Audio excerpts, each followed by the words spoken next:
vividly remember when they said, pin him, how's that pin him? I said, F that.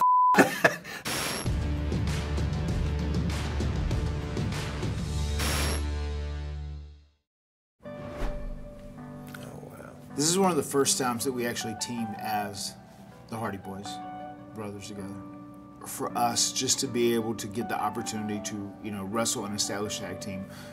We believed at this point, we weren't signed, but us being brothers and our goal was to be a tag team act on WWE TV. We figured if we went out and we sold our asses off and we were able to take big bumps, it would give us an opportunity. It would hopefully open a door, and unfortunately it did. There was a man by the name of the Italian Stallion in Charlotte, North Carolina. The Italian Stallion, Gary Saba. Yeah, along with his partner George South at the time, and they used to bring loads of enhancement guys to the WWE tapings. We drove, I think, from North Carolina up north a long ways in a church van, and there we were, like a very surreal moment walking into the WWE and seeing all of our favorite wrestlers and all that good stuff. It was our goal every time that we went to the ring to like try and make these guys look as good as they could possibly look.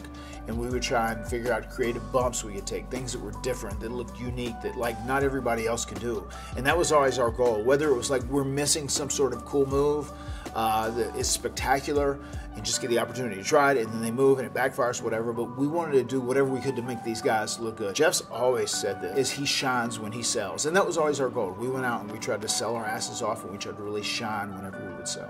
You read my mind. I was thinking that exact same thing, the way I used to say, you know, and I still say it to this day, shine when you sell. If I'm not mistaken, that match took place in Charleston, South Carolina. And it's funny that I have like vivid memories of like where some match locations took place, and there's other matches I don't even remember that happened, you know, just because we have done so much. I remember thinking it was cool that we were getting to do it in the Carolinas, you know, and it felt like a big match because we were facing a very important and established tag team at that time. I remember me out there being the people that I would watch on TV at home, and I was like, oh my God, this is crazy. I'm on WWE TV, and I'm gonna go home and go back to school and tell my friends to watch me on Monday Night Raw. And watch me get my ass kicked, man. I do it real good. And so it was just, yeah, it's super crazy how all that worked out.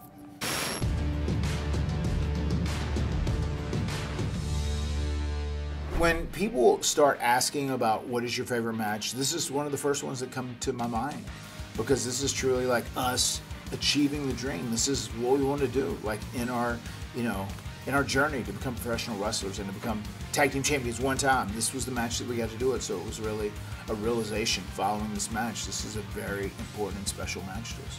Yeah, for sure, like 30 minutes away from where we live, you know, this is our home arena. This is a great story here with Ron Simmons. This is Event Omega. This was our finish. And we said, Ron, what if we give you this and then you kick out, you know, because no one kicks out of this typically. And he did kick out. And I remember we talked to him later in another match we were having. We said, what if we did that Event Omega again? And Ron said, we won't be doing that again. One of my favorite memories of Ron Simmons. You know, and the Acolytes, I really do. I give them a lot of credit because they sold for two unknown kids who were just really getting established and getting some momentum behind them.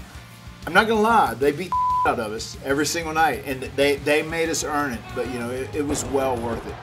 I appreciate them having the faith in us. Bradshaw, he taught me how to react, like really good and really fast.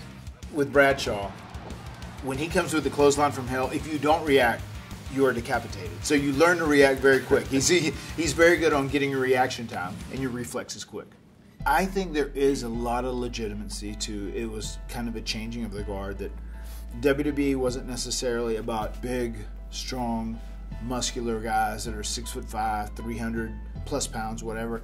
I think it did show that it was a different era was coming in where smaller guys could be looked at as legitimate and credible. Once again, I want to shout out Michael Hayes because during this point in our career, he was so instrumental to helping us learn and helping us improve, and just we rapidly started climbing the tag team ranks just because of Michael Hayes and his mentality and his mindset. And he kind of gave us like the thought process that he put behind the Freebirds. And like he said, you guys can do all these cool, pretty, beautiful moves and whatnot. He said, but like, are you truly physical? Do the fans in the first 5 rows, do they look at you and go like, I'm afraid you know, these guys would beat me up if I tried to get into a fight with them. That's what is so important in pro wrestling. You have to be credible to your audience. And Michael really instilled that in us more than anybody else. After this match, we went back home to Southern Pines, North Carolina, this place that they always said, we're going to do a celebration for y'all if y'all ever win the world titles. And sure enough, they did. They had a big banner that said Hardy Boyz, WWE Tag Team Champions.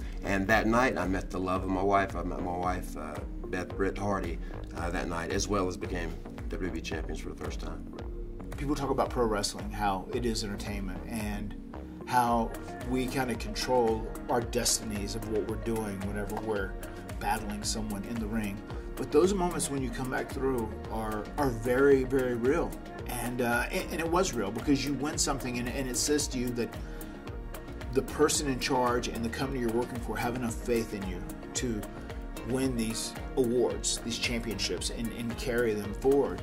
And that's extremely special. And that's, you know, people say that all the time about, oh, you know, the Hall of Fame, like, I don't know, not a big deal. But it's a real thing. I mean, it's really a celebration of your life and your career. And even winning these tag titles, it was a celebration of our hard work, our dedication. And that came from busting our ass, you know, doing enhancement work for 5 or 6 years and wrestling for 8 years before that, you know, to get to that point.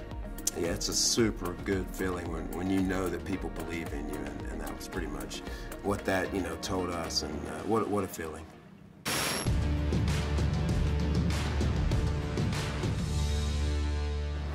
Look at us. Do you think we'd ever be here? Not me. This match happened in Cleveland, and this is the match that we probably label and list this match as our favorite match of all matches, just because this is the match that like made us when it was all said and done. I know I'd said before how Jeff and I, we would do independent matches, we would do ladder matches on the independents, you know, myself versus him as Will of the Wisp. And we knew if we could get 2 other guys that were similar to us, that we could go out and we could do something really, really special and magical, and we got that opportunity. And this was our big chance to do all the stuff we've been doing at county fairs, you know, over the years and across the way, and God, it was so exciting to have this opportunity. Without a doubt, the chemistry between the Hardy Boyz and Edge and Christian was our best. I mean, it was untouchable in many, many ways. And anytime we got together, it was easy. It was, and it did feel, it almost felt like instinct, because like we were just such kindred spirits. We really felt like we were on the same page mentally, and it was always great fun whenever we'd be in the ring with those guys. After that first pop, you know, when Christian drop kicked me off the ladder in the corner. Oh, got a drop kick, and nowhere for Jeff Hardy to go. And that was the first pop that then it really started growing, and it was just structured so beautifully. As the match gets a little deeper and deeper and deeper, the progression of the crowd as they pop and they cheer louder and louder and louder. Jeff Hardy leapfrog the ladder, for God's sakes, and drop the leg. The huge leg drop over the top, over the ladder.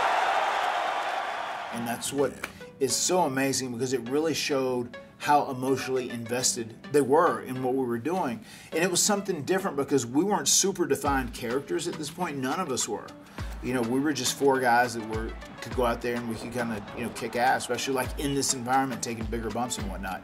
So the fact that the fans were reacting this way too was also a sign there was a new era of tag team wrestling, and a new tag team division was kind of being ushered in.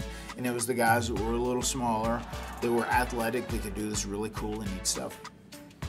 We did these same type of stunts and these bumps in front of armories, you know, and in high schools in front of 50 people many, many times over. So it was great that we got to do it on the biggest platform ever, the WWE. Edge. Oh, the man fell to the ladder. Jeff Hardy, the ladder teetering.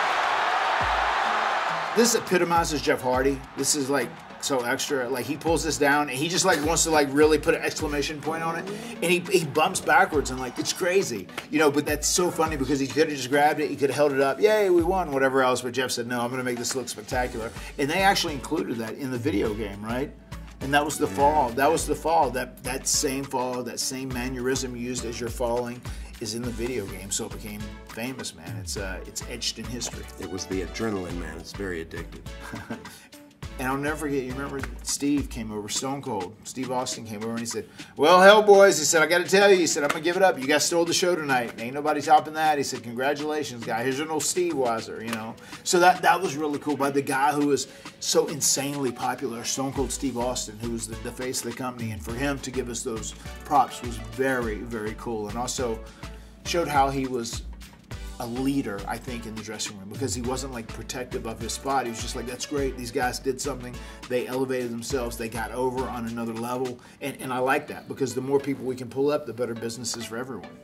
Yeah, and I think our father, you know, that was the moment when he said, all right, it's okay, you boys broke all them ladders growing up, you know. And I was wondering why. You're never going to make money from this wrestling stuff. So yeah, breaking all those ladders over the years paid off.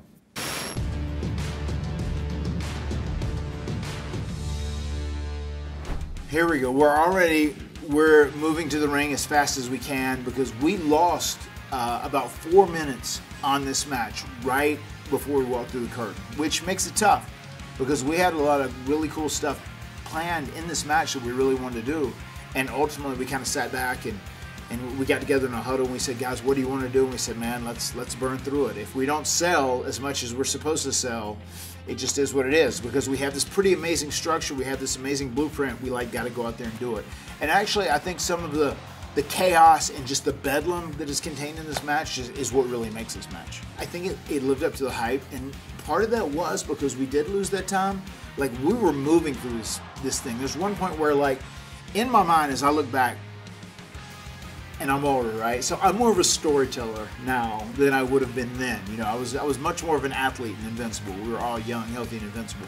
But just thinking back to that point, like, there was a deal where I was going to set Devon up on a table that is on the outside, and I'm going to go for a leg drop, and he's going to move, and I'm going to crash and burn, go through the table where, you know, we don't get that point from putting him through. We haven't put him through a table at this point.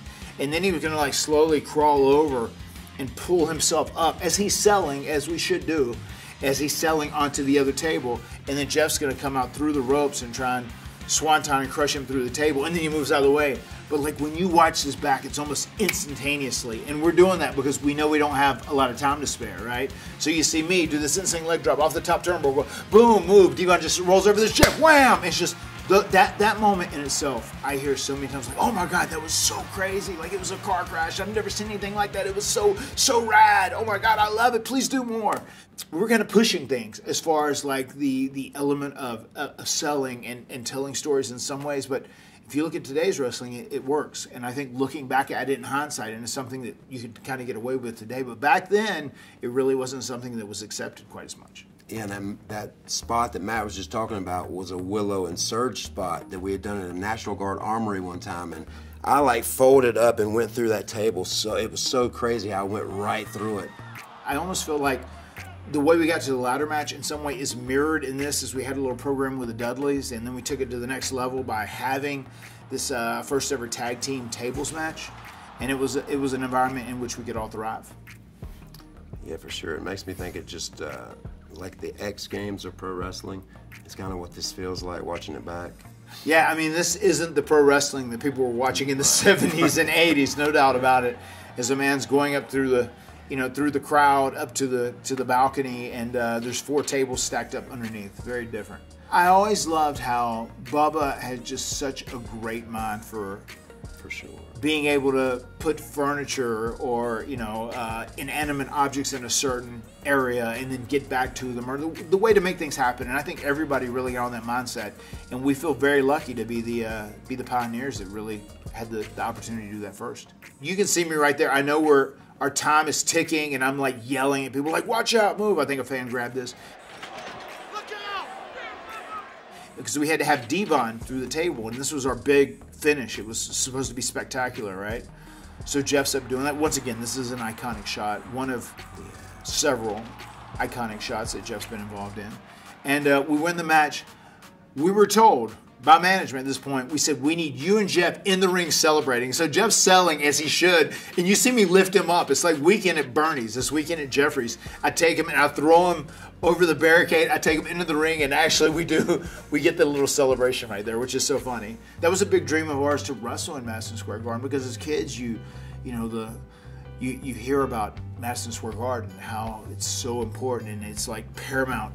If you're going to be a big star, you got to wrestle at Madison Square Garden at some point. And we were able to do it before then, but to have this match at Madison Square Garden was very, very special. And one of my fondest memories of MSG. I've been writing some comedy lately, and one of my new jokes is, yeah, man, if we ever end up back in the E, we're gonna do this. We're gonna do a new version of the TLC match. It's gonna be tables, ladders, and couches. Because we have people tell us nonstop. They say we get in trouble so much because we would jump off the stairs onto our couch or under our bed. We would do leg drops. We would do swantons, and we would break the couch. Man, my mom beat my ass. We hear that. I mean, we hear that so much trouble. Often, yeah. So, and we said, well, we're sorry and congratulations. Glad you enjoyed your childhood.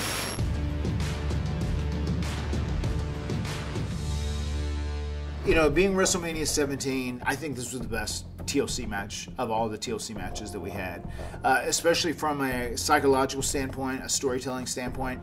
This is that Jeff Hardy moment that we're looking for to make happen.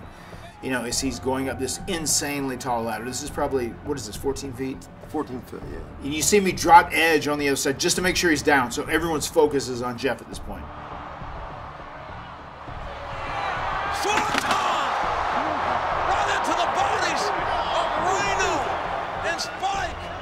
Jeff Hardy. I guarantee you Devon was upset right here because Devon hated heights, and we made him hang almost every single time. And I think he thought it was a rib, but it just kind of like it ended up him being the best guy. This was known as the Frogger spot, like going from lily pad to lily pad. But my lily pads are 8-foot ladders, and the idea was to make it across all 3 ladders and take the titles down. And man, wobble, wobble. Oh, I was so bummed out in front of all them people. And, oh, it was so close to... Look, you can see how mad he is. He just sets it and starts going back up. This is so amazing because we debated this a little bit about how we were going to make this work. We had to get this ladder out of the way if Jeff's going to get speared, because we don't want Jeff being speared and then Edge going down into a ladder as well. So we had Bubba move it out of the way, and it kind of worked out perfectly. It opened up enough room to take this iconic bump. Oh my God! And for the 20-foot ladder with a spear on Jeff Hardy. For the love of God, Jeff Hardy may be broken, smack dab in half. That's probably the most iconic bump of all of the TLC matches.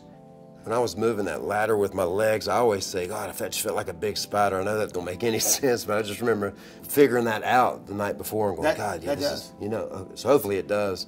But yeah, and to have Bubba get that little bit of momentum by pulling the ladder back. What an innovative way to do a spear. Do you know whose idea that was? When we were sitting there talking about it, Rhino just said, like, what if he just grabbed the ladder? If Jeff, like, you know, because you hooked that ladder and you were playing around with it, and Rhino said, what if you just carried the ladder back? And then maybe you could even swing him a little bit. Is that Rhino actually came up with that when we were sitting there. We're like, oh, thank you for your contribution. Very good. I think I've always kind of secretly wanted to take credit for it, but I wasn't sure exactly how it came to be.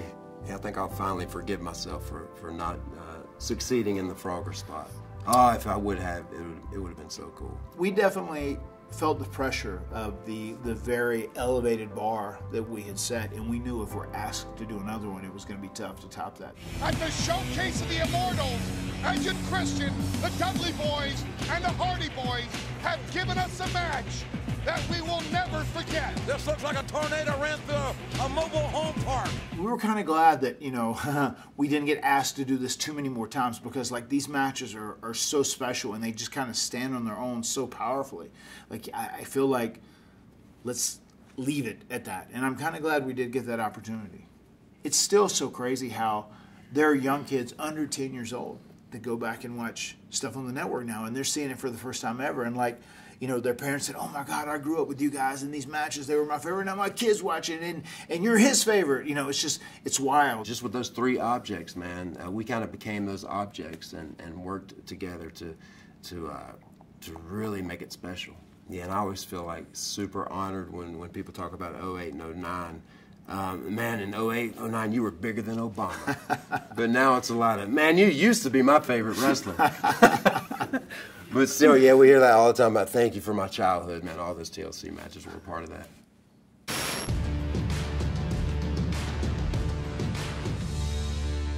This was also something else that Jeff and I dreamt about as children, to one day wrestle each other in a big match, in a marquee match on WrestleMania, and lo and behold, we were able to do it. Earlier on, whenever they wanted us to feud with one another and really to have like a heated rivalry of hatred, like it was a little harder for me. At this point, I was totally comfortable with it, and he was too. We both were. And I really tried to change away from everything that was Hardy Boyz. Once again, going back to the tights and doing my own thing. And obviously, storyline-wise, I was making Jeff's life hell at this juncture. I no longer consider you my partner. And I no longer consider you my brother. Yeah, and I'm so grateful for Matt. In this match was the first time. I'd been thinking about it for a while, but this spot called the human sandwich with a human body in between two tables, and you break a table on top of that, the table that the human beings land on, and Matt was willing to lay there for me, and I'm so thankful for that. And we've done it several times since then. But just me and Matt, nobody else has taken. Do you remember that after you missed that leg drop because we were tight on top? Yeah. They were saying, no, cover him, and we kind of been around long enough. I said, no, we're doing the twist of hate. And ended up taking the chair, and I put it on his head and gave him the twist of hate. No, a twist of fate in the steel.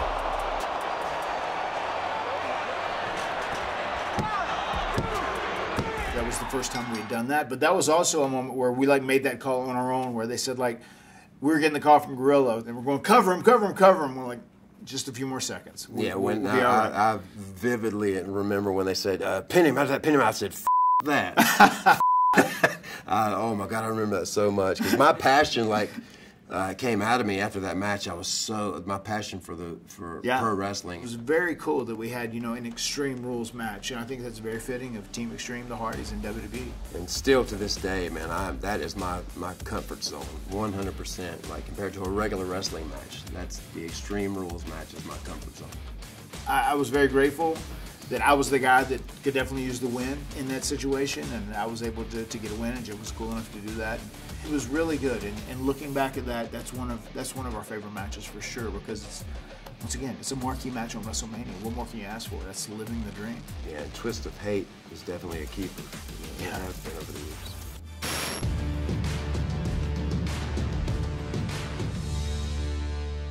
Oh, it was a stress. Matt had developed this thing called the Expedition of Gold, and I still to this day, I think there were some inner workings between him and WWE or something. I don't know, but I was going, how could this possibly end this way? The way you start off, you said, oh, it was such a stressful. Matt had developed this thing. Yeah. Because he was so stressed during that time. Because we had done a 5-hour signing that day before we went to show up at WrestleMania 33, and I just remember all day during that signing, any chance of seeing y'all tonight? Any chance we might see a Hardy return? No, we're on the first flight to Raleigh-Durham. It's over and over again. We ended up talking with WWE. The thing was going to work out where we're coming back and we're returning at WrestleMania 33. And just lo and behold, there were no inner workings. I didn't have any inner workings, I promise. And the Expedition of Gold, something we were talking about, is that we wanted to win all the tag titles. And then we had been the TNA champions. TNA Tag Champions. We left there, we went to Ring of Honor, and we won them. And that is something that we got the blessing of WWE before we did, because we had about a month to stall before we started officially, and it was kind of like a red herring, and we would try and throw people off. And then that weekend was just so crazy, because Friday night we wrestled at WrestleCon, we did a big signing, and then we wrestled Penta and Phoenix, and we had a hell of a match with those guys. And the next night we had a 30-minute match with the Young Bucks in Ladder Wars, which was a crazy match. We were getting calls from the WWE office like, don't let your brother get hurt. Don't let your brother get hurt, from various people. And we show up at WrestleMania that day. We get there probably 45 minutes before our match. When we walked out through the curtain, it was so overwhelming.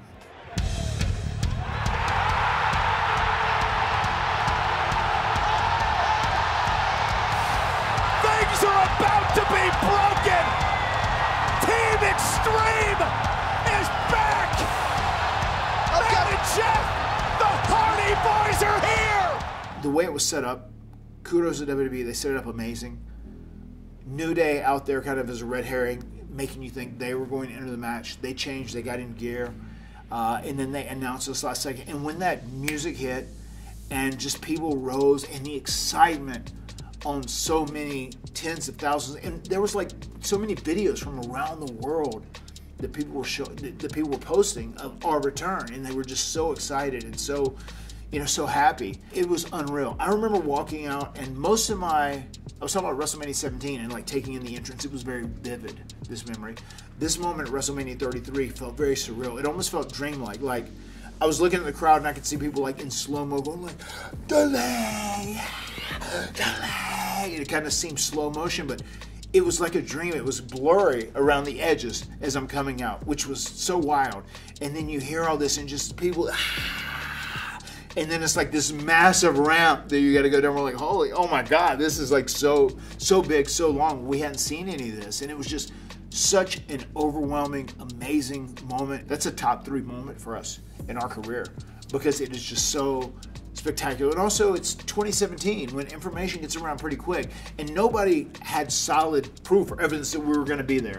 There was like only a handful of people that really knew that we were returning. Yeah, I wrote a song called Obsolete, and it was heavily influenced and inspired by like the idea that I might never go back to WWE. I'll just fade away and classify myself as obsolete, but thankfully I was wrong. I was afraid I wasn't going to be good enough or something like that. So I think I was testing my fate and my faith a little bit the night before WrestleMania 33 because I only went through, I think, 5 tables and took 24 super kicks. So it wasn't too bad, but I was testing something. I was like, oh my God, this is wild, but it was meant to be for sure. The idea was to come back at WrestleMania 33. We'd do a ladder match. And I said, we have this idea about still going to Ring of Honor, doing something temporary where we win these titles. And it's like we'd won all these indie tag team titles. We've been the TNA tag team champions for a long amount of time. We could be the Ring of Honor tag team champions. And then he said, oh, well, maybe we can make you become the WWE tag team champions once we get to WrestleMania. And we thought it was a pretty amazing setup as we were doing that. And it's crazy just how the timing of things worked like that. Our deals were up, we were hot, they'd reach back out, and we were able to come to an agreement, and just all the stars aligned.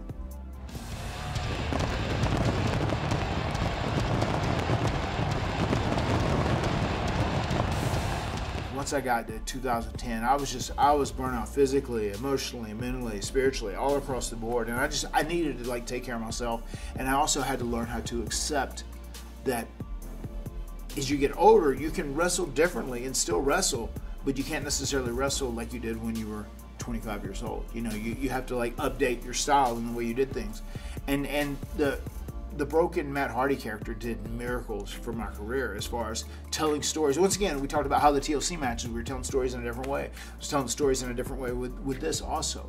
And it did really feel like we were away from WWE, away from home, and we were putting in the work to say hey, put us in the game. We're we're ready to come back home and do some business. Yeah, I'm just glad. I'm so glad that Matt is a businessman because I have no amount of business in me whatsoever.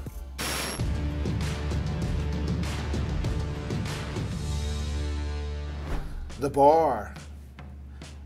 This was a fun rivalry that we actually had with The Bar. The rivalry kind of started at WrestleMania 33 because we stole the spotlight that night, right? We came in and we took the tag team titles, and The Bar thought they deserved them. And then we ended up having a little rivalry with them. And just Cesaro is just so extremely talented. And we knew Sheamus is a very physical athlete. I think he has never tried to hide that. So if you're wrestling Sheamus, it is going to be a physical contest always. I felt like The Bar was a tag team that you could build into a very serious tag team, a strong contender, right? And we can help the old school, long-time Hardy fans that believe in us so much, buy new tag teams because we have competitive quality matches with them. And I think that was kind of our mission here. That was our goal with working with The Bar. Oh my God, is this after you? This is when the tooth came out. Yeah. You gotta tell that story. Yeah, I was on my hands and knees and had no idea Sheamus's foot was coming to take out two of my teeth, my front teeth. And that's always a terrible feeling when you get a tooth knocked out.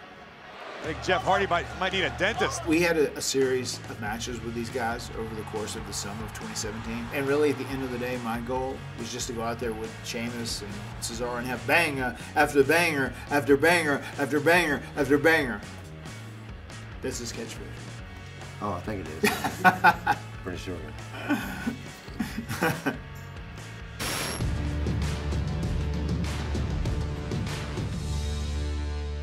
The Usos, man, we were so excited to work with the Usos, and we didn't get to work with them a ton.